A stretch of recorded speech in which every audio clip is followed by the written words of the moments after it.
Durante las vacaciones falleció a los 95 años de edad el Papa emérito Benedicto XVI, el Papa Ratzinger, y para hablar del pontificado y el legado de Joseph Ratzinger, saludo a Bernardo Barranco, sociólogo de las religiones.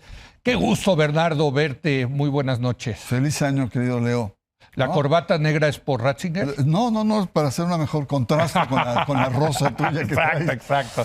No, pero bueno, platicamos mucho sobre Ratzinger, sí. Pero quería tu opinión de qué es lo que significó ya la muerte de este papa. Era un papa viejo, sí. 95 años, sí. Fue una especie de velita que se fue apagando, sí. Perdió la voz, tuvo varias enfermedades, fue una muerte. Y lo interesante es que unos lo exaltan, los sectores sí. conservadores exaltan su legado, sí. y los sectores progresistas, digamos, lo cuestionan fuertemente. Sí. Es decir, muestra un poco la ambigüedad que fue su trayectoria y su vida. Uh-huh. De muy joven, Joseph Ratzinger fue muy progresista. Él sí. fue asesor en el Concilio Vaticano II, abierto con grandes temas, con temas de la iglesia se abriera sí. a ciertos temas. Sí. Estoy hablando después de la Segunda Guerra Mundial, sí. progreso, paz, ¿no? Desarrollo. Y Ratzinger jugó un papel muy importante.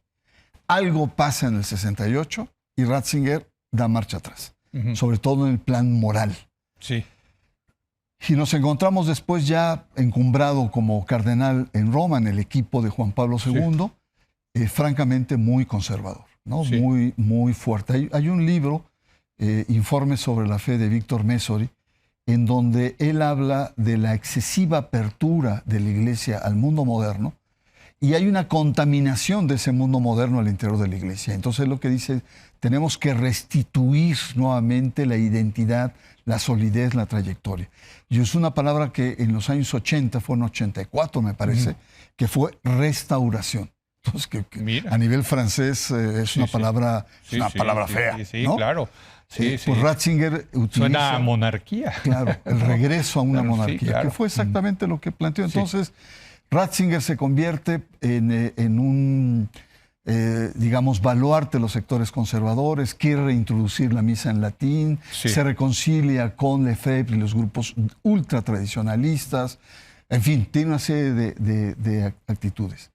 Y bueno, pues es un papa que probablemente, Leo, lo más revolucionario que haya hecho fue haber renunciado. Pero fíjate que sí le tocó algo muy duro, Bernardo, y aquí en su momento lo hablamos, que fue suceder a Juan Pablo II. Sí. O sea, siendo Juan Pablo II hoy santo, imagínate, ¿no?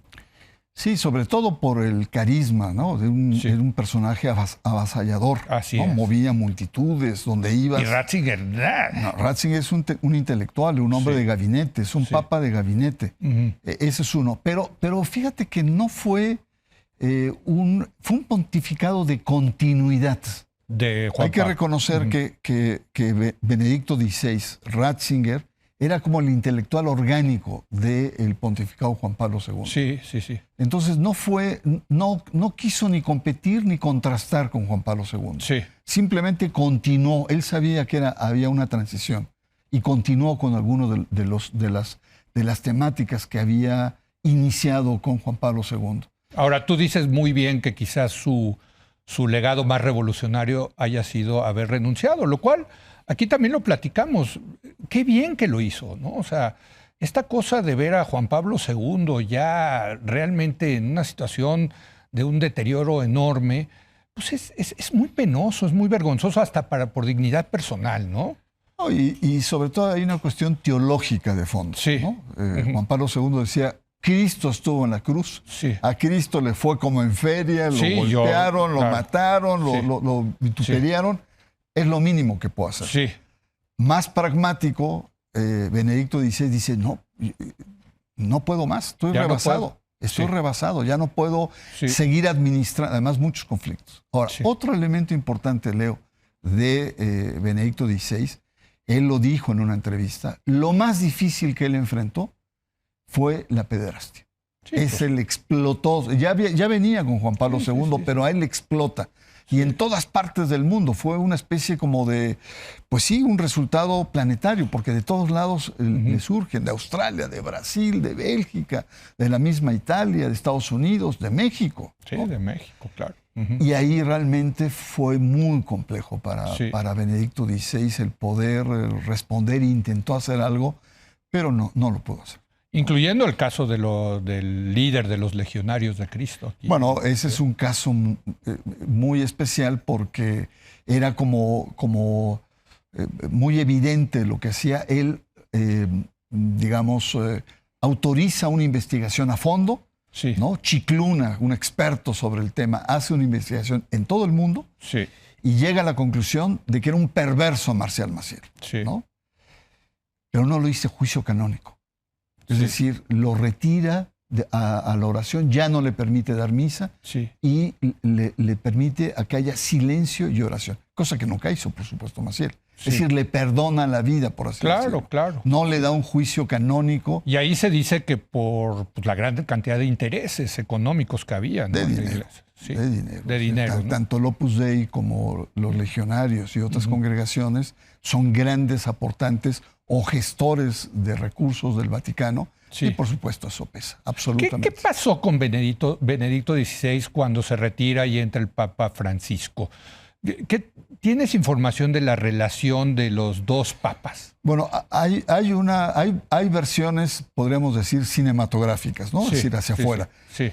Llega el Papa, Francisco le da un abrazo, un beso, le besa la mano, juntos rezan, ¿no? Sí. Casi como Pedro Infante y Jorge Negrete, hincaditos y tal. Pero acaba de salir un libro del secretario particular de Benedicto XVI, donde plantea que no fue nada fácil. Ah, mira. Que fue una situación difícil. Incluso él mismo fue marginado. Y es un libro que está causando mucha conmoción hoy en Italia, porque muestra pues, los intereses, las pugnas, los grupos. Que déjame decirte, Leo, no es novedad. Cada vez que sale un papa con su equipo, se enfrenta al siguiente. El equipo... Pero lo que pasa es que ya estaba muerto. Claro. Ahora está presente el jefe, ¿no? Digamos. Claro. Pero anteriormente, cuando muere Juan Pablo II y entra Benedicto XVI, hay una lucha entre las administraciones, ¿no? Bertone, que se decía los cuervos contra los lobos, ahí se infiltraban informaciones y tal. Algo parecido está, pero como dices, con la presencia de Francisco, que es el mandamás en este momento, ¿no? Claro. Ajá. Pero de todas maneras no deja de ser interesante ver las intrigas palaciegas, estas transiciones, por eso decía yo cinematográfico, porque es dientes para afuera. Claro. Adentro, podríamos decir que es una situación casi infernal, de lucha, de intereses, de roces, etc. Me queda un minuto, Bernardo. Te preguntaría, después del fallecimiento de Ratzinger, ¿esto le conviene al Papa Francisco? ¿Cómo queda? Digo, le conviene en el sentido, evidentemente no estamos diciendo que qué bueno que se haya muerto una persona, eso nunca lo vamos a decir, pero políticamente le conviene. ¿Cómo queda el Papa Francisco con el fallecimiento de Ratzinger? Los sectores conservadores quedan huérfanos con la muerte de Benedicto XVI. No hay un heredero. Hay algunos, pero no tanto con la centralidad. Y sobre todo hay que reconocer, Benedicto XVI era uno de los personajes con mayor agudeza intelectual en materia teológica en Occidente. Era un intelectual de primera. Así es. Al morir, se queda huérfana toda esa corriente. Por lo tanto, entonces, Francisco queda un poco más libre, por así decirlo. No tiene tantos, o por lo menos se le va un gran flanco de tensión que tenía en el Vaticano. Sí, queda más suelto, digamos, ¿no? Ahora, me quedan 20 segundos, veo muy enfermo a Francisco también, ¿no? O es nada más lo de las rodillas y eso. No, está enfermo. Digo, es un hombre ya mayor, tiene 10 años menos que Benedicto XVI. O sea, tampoco podemos esperar 85 años. 85, entonces tenemos que pensar que va a ser un pontificado corto. Sí. Pero hay que ver un poco cómo están las listas de los cardenales electores y posibles papas, y ya ha cambiado la correlación. En 10 años... Ha cambiado muchos cardenales, ¿verdad? Claro. Francisco sí cambió al colegio cardenalicio, ¿no? Entonces, bueno, lástima que tienes 3 segundos ahora, pero podríamos hablar sobre ese tema. No, bueno, pues ya, hagámoslo. Desde luego, ha de estar muy contento el Papa Francisco, no por lo de Ratzinger, sino porque ganó la selección argentina de fútbol del Mundial. Y él es muy futbolero, ¿no? Así es. Totalmente. Gracias, querido Bernardo. Al contrario, gracias a Bernardo Barranco. Gracias a usted por habernos acompañado. Yo le recuerdo que nuestro programa siempre está disponible a partir de las 8 de la noche por la aplicación ViX y en la plataforma nmas.com.mx y en televisión, 10:30 por Foro. Muy buenas noches.